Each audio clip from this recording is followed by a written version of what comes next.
Hey, lovely people. How are you on this Sunday? My name is Elizabeth Gaines, and I am a coach and an expert in burnout. And I am really passionate about helping you exchange exhaustion and lack of passion and creativity and decision paralysis for that zest and creativity that you remember very distantly from your past and thought maybe you just made up, couldn't have it ever again. I really want to help you get that back. Now, a lot of people associate burnout with the job, and that's definitely where we've been trained to look for it.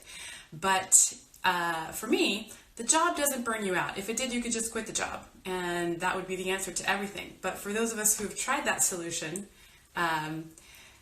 we know that when we return to another job, a completely different working environment, those patterns of burnout reemerge and reemerge and reemerge. So it's actually not about the job. It's about our relationship to the job, which is a direct reflection to our relationship to ourselves.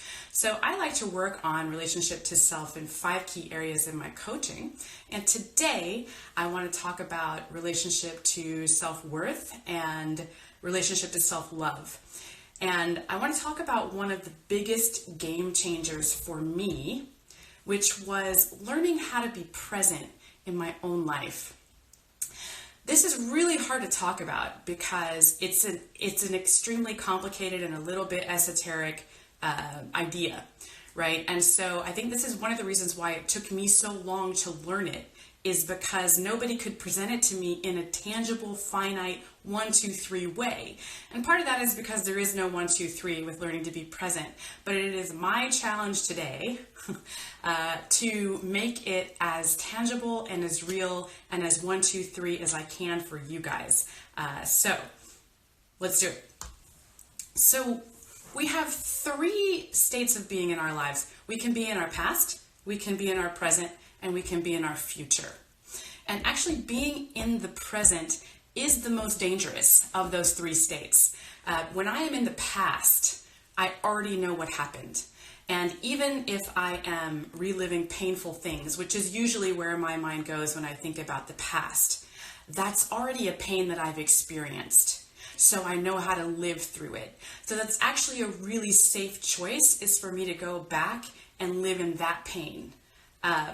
And likewise with the future, I find that when I am projecting myself into the future and I am going through every possible scenario of what might happen and how I might react, it is an attempt to keep myself safe. It is an attempt to control what happens and therefore make it not as scary. But in the present, when I'm here in this moment, which is actually the only place that my life can be lived, is in the present, because I can't live it in the past. It's already been lived. And I can't live it in the future because I'm not there yet. So the only place that I can truly live is in the present.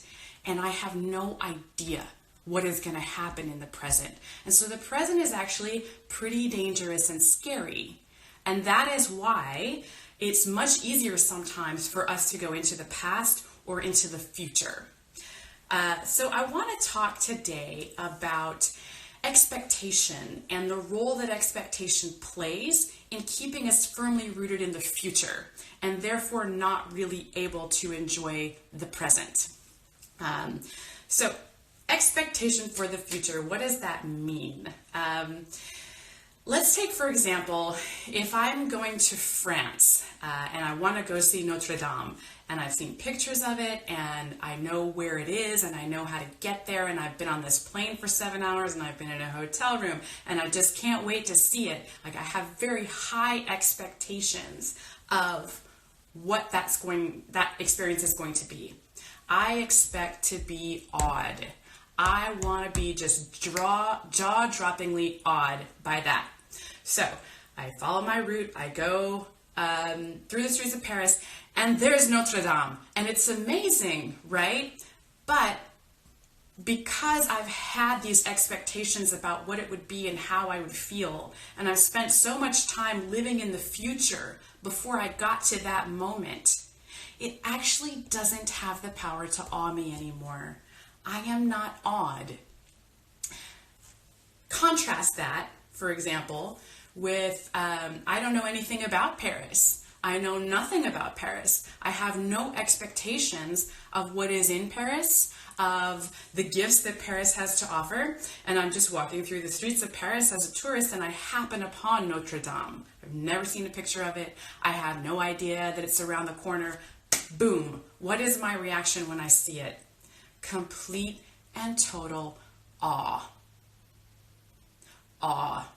Awe is a very important thing. So I want you to think back to the last time that you were truly awed by something. And awe is like the root word of awesome, right? Which we really overuse in this culture. But actually awesome means like something that is awe-inspiring, right? And awe is a little bit like, this thing is so enormous and so amazing and so outside of my expectation and my experience that I feel connected to something bigger and more powerful than myself when I experience this thing. So if we're just walking through the streets of Paris, we have no expectations, we run into Notre Dame, we are awed. So when you think about the last time that you were awed, what happened? What happened, right? You tapped into that feeling that you were part of something larger than you. And for me, this is what leads to joy. And joy can only exist in the present. Just like I think awe can only exist in the present. So if I have no expectations built around what's around the corner, then what's around the corner has the ability to take my breath away. No matter how small it is, no matter how minute it might be, no matter how the details of that thing might escape everyone else that I'm with, whatever is around that corner has the ability to take my breath away and inspire joy in me if I have no expectations about it, right? So awe leads to joy. And when we can then sustainably hold joy, which only exists in the present, then we start to trust life, right? If all of these experiences that lead us to awe, and then it's like, oh my God, my life is full of awe. It is awesome. It's awesome. And that makes me joyful. And so do I have crappy experiences? Do I have shitty days sometimes and bad moods? Absolutely, right? But on the whole, I can return to joy because there are things that are full of awe all around me and things that inspire awe all around me. So I have this way now to sustainably hold joy. Now, when I can sustainably hold joy, that's when I can trust my life. That's when I know life has my back, the universe has my back. That's when I know that like whatever is supposed to happen for me is going to happen. And I don't have to project myself into the future and plan out all the scenarios and figure out my escape routes and figure out what I'm going to do if this happens and figure out what I'm going to do if this happens. Because I've now developed a trust in life. That trust is vital, right? Because once I have this sustainable joy that leads to trust, now I have this sustainable trust that leads to unconditional love. Now, once I have unconditional love, it's no longer a line where it's like awe to joy, joy to trust, trust to unconditional love. Now it becomes a circle because unconditional love gets me back to no expectations. So we use this experience of going to Paris, but let's think about it in a little bit more finite terms, a little bit more everyday terms, a little bit more pedestrian terms. If I'm driving somewhere and I have this expectation that the highway's going to be clear and I'm going to get to my destination in this amount of time, then if I suddenly run into a traffic jam, I am now in resistance to that expectation, and that is causing me pain, and that's causing me not to be in the present. Now I'm frustrated, I'm tunnel vision, I'm worried about where I have to be, and I'm not taking in the people and the experiences around me. Whereas if I've done my best to prepare, right, I've looked at my GPS and I'm like, okay, there's a traffic jam and this is what I'm gonna do. Like we can't not think about the future. I'm not advocating that, but I get in the car and I encounter this traffic jam, but I'm not in expectation about how the road was going to be or how the journey was going to be. And I'm not in expectation about what it's going to be like when I arrive at that place. Now I'm able to look around at the majesticness of this bridge that's being constructed right in front of me. Holy cow, I couldn't do that. And then I look to the side and I notice that the field is full of Texas wildflowers. Totally awe-inspiring, right? And that allows me then to apply this to people as well. So I think that having expectations of people is one of the things that leads to the greatest amount of pain in life. When we love somebody and we do things for them and we expect that they will appreciate or they will reciprocate or they will be there in this following way that is my cookie cutter blueprint for what it means to me to be loved, and I'm in complete and total expectation about that, then I am going to be in resistance with that person when they inevitably don't meet that expectation because I probably haven't voiced it and they probably haven't agreed to it. It's just something I expect. And so now suddenly I cannot be awed by who they are and what they are offering because I can only see how they have not met my expectation and how that is causing me pain. And I am a hardcore recovering love addict, so this runs deep for me in terms of other people and my expectations of them. And I notice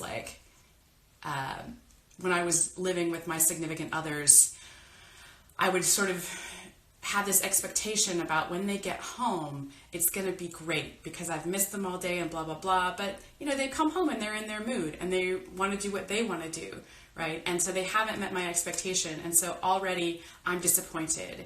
And then I'm like, well, maybe I'll be happy if he just looks at me, if he puts his phone down, if he comes and gives me a shoulder massage, if he tells me I'm pretty. All of these things now start to become an expectation. If we don't live with our significant others, then maybe I'm sitting here all day thinking is he going to call? Is he going to call? Is he going to call? And if I'm expecting or hoping that he will, and then he finally does after hours, right? I've been in expectation of that for so long that I can't be awed by it. Now I'm annoyed, right? Because I feel like you should have done it earlier. And why did you keep me waiting? And do you actually love me? Whereas if I had spent the day feeling the sun on my face and being awed by the laughter of the people around me and being awed by the butterflies and the sound of the birds, then when he did call, that would also be awe-inspiring, right? So this is what it means to be in the present versus in this expectation of the future.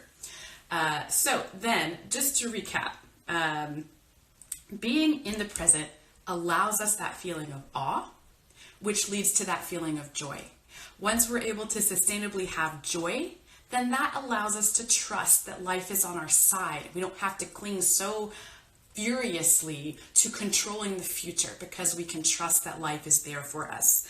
Then once we have that sustainable trust, then that can lead us to unconditional love for the things around us, for the people around us, for our intimate partners, for our friends, for our family, for the strangers we meet on the street.